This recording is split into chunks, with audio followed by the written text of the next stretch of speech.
Hello दोस्तों, कैसे हैं आप सब लोग। पिछले क्लास में हम लोग 100 क्वेश्चन का डिस्कशन किए थे। इस क्लास में हम लोग क्वेश्चन नंबर 101 यानी 101 से डिस्कशन करेंगे।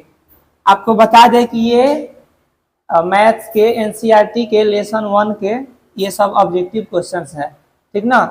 तो हम लोग तैयार हो जाए। अब क्वेश्चन नंबर 101 ये कह रहा है कि परिमेय संख्या p बाई क्यू का दशमलव प्रसार कब शांत होगा, जबकि q अभाज्य गुणनखंड है। अभाज्य गुणनखंड हम बताए थे आप लोगों को कि हर के अभाज्य गुणनखंड में अगर 2 आए या 5 आए या 2 और 5 दोनों आए तब उसका दशमलव प्रसार शांत होता है। तो इसमें पहला ऑप्शन दिया है 2 के पावर n गुणे 5 के पावर m के रूप का है, जहां n और m ऋणेतर पूर्णांक है। क्या होगा? सबसे पहला बात ध्यान रखिएगा कि ये तो होगा नहीं, ये भी नहीं होगा क्योंकि 7 है और ये भी 3 है, तो ये भी होगा नहीं।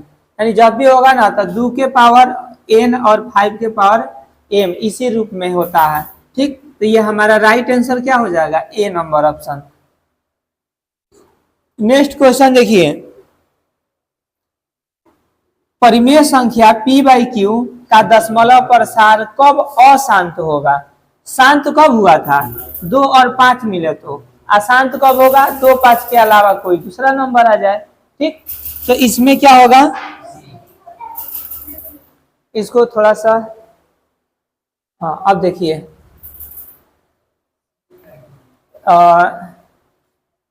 2 के पावर n इंटू 5 के पावर m के रूप का नहीं हो, इस रूप का नहीं हो, तो जब इस रूप के नहीं होगा तब ये अशांत होगा, ठीक।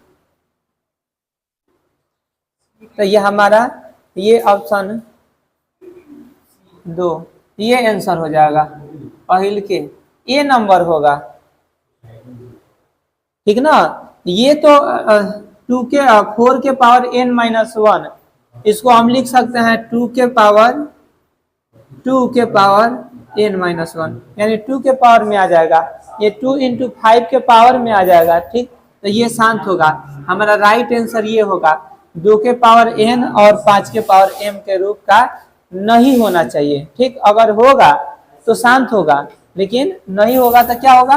अशांत होगा, ठीक। नेक्स्ट क्वेश्चन देखिए, ये कह रहा है a is equal to b q plus r में यदि b बराबर 25, q बराबर 12, r बराबर 13 तो a का मान ज्ञात कीजिए। ऐसा बहुत सारे क्वेश्चंस हम लोग सॉल्व किए हैं।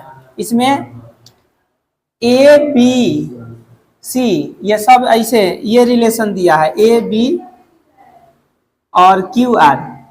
इसमें क्या है, b का मान 25 है और q के मान 12 है, दोनों को मल्टीप्लाई कर दीजिए और जो रिमाइंडर है इसको ऐड कर दीजिए, a का वैल्यू निकल जाएगा, ठीक।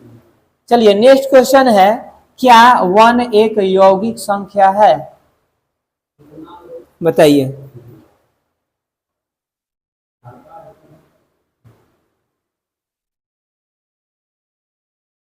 1 एक यौगिक संख्या है? तो याद रखिएगा ये यौगिक संख्या नहीं होता, ठीक। 1 एक यूनिक नंबर है, इकाई नंबर है, ठीक ना। इसमें यौगिक नहीं होता है। यौगिक हमको मिलेगा 4 भाज्य संख्या, ठीक ना। 4 होगा, 6 होगा, 8 होगा, 10 होगा, 9 भी होगा, 9 होगा, ये सब। और हाँ, और अभाज्य होता है 2 से 2 3, उसके बाद से 5 7 ये सब। लेकिन 1 जो है वो एक यूनिक नंबर माना जाता है, इकाई संख्या, एकांक संख्या, ठीक। इस 1 में किसी का मल्टीपल नहीं होता है, ठीक। तो ये याद रखिएगा, ये यौगिक संख्या नहीं है। नेक्स्ट क्वेश्चन है, कह रहा है कि 23,750 में 5 का अधिकतम घात क्या होगा, 5 का मैक्सिमम पावर क्या होगा। तो इसके लिए क्या करेंगे, इसका प्राइम फैक्टर निकालिए, अभाज्य गुणनखंड। उसके बाद से देखिए उसमें क्या 5 के पावर कितना आ रहा है, 23750। इसमें हम क्या कर रहे हैं, 2 से 10 दूना 20 और 11, 2 एकम 2 और ये 2 एकम 2, 1 2 8 16, 2 7 14, 2 5 10, फिर 5 से कटाइए 5, 5 दूना 10, 5 3 15, 5 7 35, 5 5 25, 5 चौके 20, 5 7 35 और 5 5 25, फिर 5 से 5 9 45 और 5 5 25, फिर 5 से 19 5 95, 1 2 3 4, 2 के 5 के पावर 4 कहाँ है, ये हो गया अधिकतम पावर 4। समझ में आया, एकदम सिंपल है। नेक्स्ट क्वेश्चन देखिए, 26 और 91 का HCF क्या होगा। तो ये हो जाएगा 26, देखिए 26 को लिख सकते हैं 2 × 13 और 91 को लिख सकते हैं 7 × 13 और दोनों में जो मैच कर गया वही हमारा क्या होता है, HCF। HCF यही होगा ना, तो HCF में क्या होगा, देखिए 13 और ये हमारा राइट आंसर होगा, यानी 26 और 91 का HCF क्या होगा, 13। ठीक, चलिए नेक्स्ट क्वेश्चन पे देखा जाए। Question number 107, 107।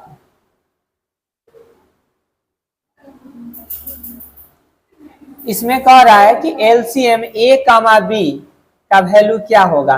देखिए एक फॉर्मूला हम आप लोगों को बताए थे कि दो संख्या A और B दिया हो तो होता है LCM A, B into HCF A, B is equal to A into B। ये होता है, हमको निकालना है LCM A, B बराबर, तो ये हो जाएगा LCM A, B is equal to, ये इधर आएगा तब डिवाइड हो जाएगा A into B divided by HCF A, B। यही ना होगा ना फॉर्मूला। तो इसमें देखिए कौन है HCF A, B या A into B, C number option, ये राइट आंसर होगा। समझ में आया। चलिए नेक्स्ट क्वेश्चन है कि 2.12 112 1112 111112 ऐसे करके है 100 तक। तो ये कौन सी संख्या होगी, सम संख्या गलत है, पूर्णांक संख्या ये भी गलत है, परिमेय संख्या ये भी गलत है, क्या होगा, अपरिमेय संख्या। ऐसे जितने भी क्वेश्चंस होते हैं वे सब क्या होते हैं, अपरिमेय संख्या, यानी हमारा राइट आंसर क्या हो जाएगा, डी नंबर, अपरिमेय संख्या होगा। ठीक, नेक्स्ट क्वेश्चन, यदि HCF 54,78 का वैल्यू है इतना, यानी कि ये दोनों का HCF है 6, तो LCM ज्ञात कीजिए। तो LCM निकालने के लिए इसी फॉर्मूला पे निकल जाएगा। LCM निकालना है, HCF दिया है A इंटू B, तो लिखेंगे 54 इंटू 78 डिवाइडेड बाई, ये क्या हो जाएगा 6, HCF क्या है 6, ये 9 बार में कट जाएगा और इसको मल्टीप्लाई कर देंगे 9 इंटू 76, 78 है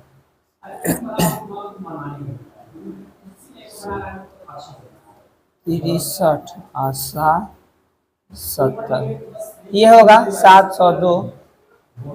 ठीक, मल्टीप्लाई करेंगे तो 702 और ये हमारा राइट आंसर होगा।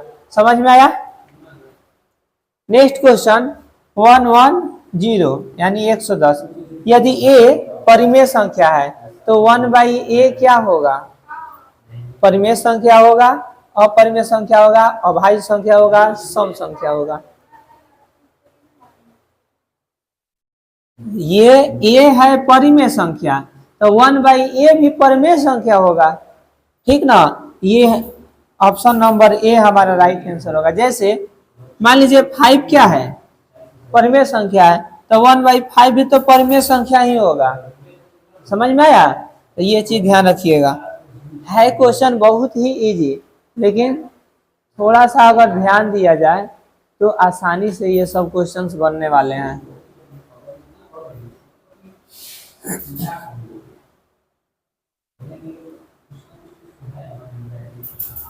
नेक्स्ट क्वेश्चन देखिए, परिमेय संख्याओं के सामान्य रूप। किस रूप में परिमेय संख्या होता है? तो p/q के रूप में होता है, जहाँ q बराबर नॉट इक्वल टू 0, यही ना होता है। तो ये ए नंबर ऑप्शन हमारा राइट आंसर होगा। नेक्स्ट क्वेश्चन है 5, नहीं दिख रहा है, हाँ चलिए, ये क्वेश्चन है 5√2 एक है, क्या है? अपरिमेय संख्या। 5√2 ये क्या है? अपरिमेय संख्या है, ठीक। नेक्स्ट क्वेश्चन 6+√2 एक क्या है? ये भी एक अपरिमेय संख्या है, यानी कि बी नंबर ऑप्शन हमारा राइट आंसर होगा, ठीक। नेक्स्ट क्वेश्चन है 5 2 3 3 3 3, ये केवल आ रहा है, तो ये क्या है? ये एक परिमेय संख्या है। इसको लिख सकते हैं ऐसे 5.23 पेरेग्रीन, ऐसे p/q के रूप में लिखा जाता है, ठीक है ना। तो ये क्या होगा? एक परिमेय संख्या होगा, परिमेय संख्या। ये सी नंबर ऑप्शन हमारा राइट आंसर होगा। क्वेश्चन नंबर 115 यानी 115, 1440 में 2 का अधिकतम घात है, इसको क्या कीजिएगा? अभाज्य गुणनखंड निकाल लीजिए और उसमें देख लीजिए 2 के पावर कितना होगा।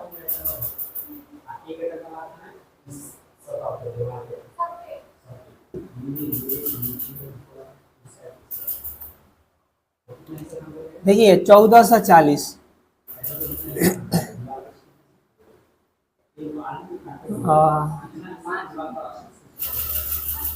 7 14 2 2 4, फिर 2 से 36 दूना 72, 2 18 दूना 36, 2 9 18, 45 दूना 90, 1 2 3 4 5, 2 के पावर 5, ये है ऑप्शन। नेक्स्ट क्वेश्चन 25/48 यानी 25/48 का दशमलव रूप क्या होगा? इसका दशमलव रूप निकालने के लिए क्या करेंगे? इसका प्राइम फैक्टर निकालिए और उसमें देखिए 2 और 5 के अलावा कुछ आ रहा है क्या? ये 48 को जब तोड़ेंगे तो 2 24 12 और 2 6 और 2 3। देखिए 2 के अलावा इसमें 3 आ रहा है, इसलिए इसका जो दशमलव रूप होगा वो क्या होगा? अशांत होगा, यानी अशांत आवर्ती, ये अशांत। ए नंबर ऑप्शन हमारा राइट आंसर होगा, ठीक।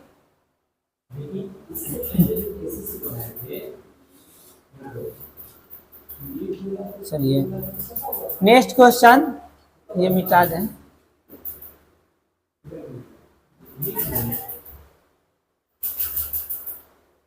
ये तो क्वेश्चन आपके बुक का ही क्वेश्चन है।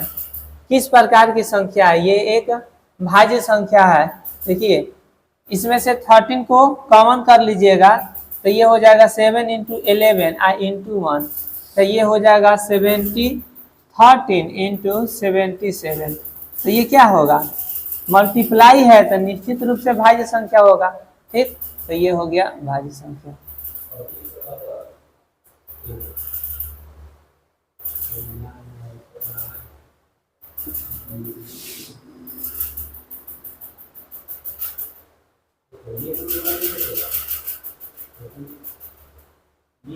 भाज्य संख्या और ये विषम संख्या दोनों होगा जी। ये दिया है 7, नहीं दोनों कैसे? एक देखिए 7 13 × 77 +1 तो 70, ये भाज्य नहीं, विषम नहीं होगा, केवल भाज्य संख्या होगा। ये बी नंबर ऑप्शन हमारा राइट आंसर होगा। ठीक, नेक्स्ट क्वेश्चन है, एक शून्योत्तर परिमेय संख्या और अपरिमेय संख्या का गुणनफल या भागफल होता है। परिमेय और अपरिमेय संख्या का गुणनफल क्या होगा? परिमेय और अपरिमेय संख्या का गुणनफल अपरिमेय होता है और भागफल भी क्या होगा? अपरिमेय ही होगा, तो एक अपरिमेय संख्या होगा। ठीक, चलिए नेक्स्ट, शून्येतर यहाँ लिखा है ना, इसलिए लिखा था कि शून्य को छोड़ करके, ठीक ना, शून्य रखेंगे तो वैल्यू बदल जाएगा। नेक्स्ट क्वेश्चन है, परिमेय संख्याओं का योग या अंतर होता है। जो परिमेय संख्या होता है उसका योगफल और अंतर भी परिमेय संख्या ही प्राप्त होगा। ठीक, तो ये याद रखिएगा, ये परिमेय संख्या। ठीक, डी नंबर ऑप्शन हमारा राइट आंसर होगा। अब कह रहा है कि प्रत्येक भाज्य संख्या को अभाज्य संख्या की घातों के गुणनफल के रूप में लिखा जा सकता है अथवा नहीं। अभाज्य संख्या के, हाँ, लिखा जा सकता है। प्रत्येक भाज्य संख्या को, जैसे 8 है, 8 कौन सी संख्या है? भाज्य संख्या। इसे कह रहा है कि अभाज्य संख्याओं के घात के गुणनफल के रूप में लिखा जा सकता है, तो 2 के पावर 3 अभाज्य संख्या के घात के रूप में लिखा गया, ये हो गया।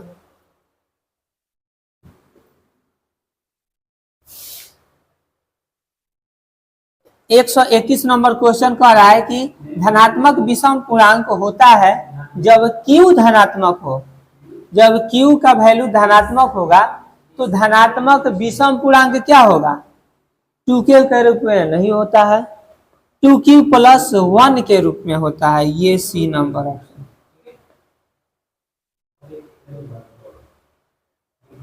तब Q धनात्मक विषम पूर्णांक होता है जब Q धनात्मक संख्या है। Q अगर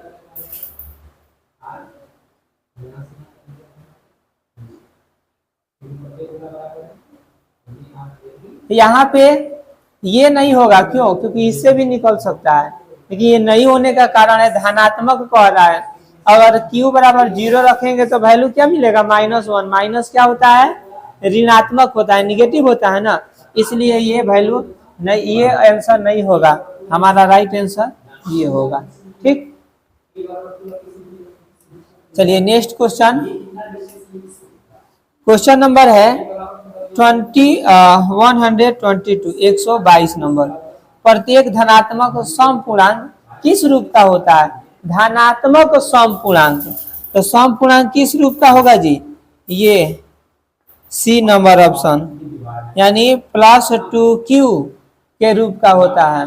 ठीक, जहां Q कोई भी संख्या रखिए, 1 रखिएगा तो 2 मिलेगा, 2 रखिएगा तो 4 मिलेगा, 3 रखिएगा तो 6 मिलेगा, यानी धनात्मक सम पूर्णांक मिलेगा, सम संख्या। ठीक, समझ में आया? चलिए नेक्स्ट क्वेश्चन, क्वेश्चन है, यूक्लिड विभाजन एल्गोरिथम में किन पूर्णांकों के लिए लागू किया जा सकता है? शून्य सहित सभी पूर्णांकों के लिए, केवल धन पूर्णांकों के लिए, शून्य को छोड़कर सभी पूर्णांकों के लिए, किसी भी पूर्णांक के लिए नहीं। तो ये बी होना चाहिए ना, ये केवल धन पूर्णांकों के लिए।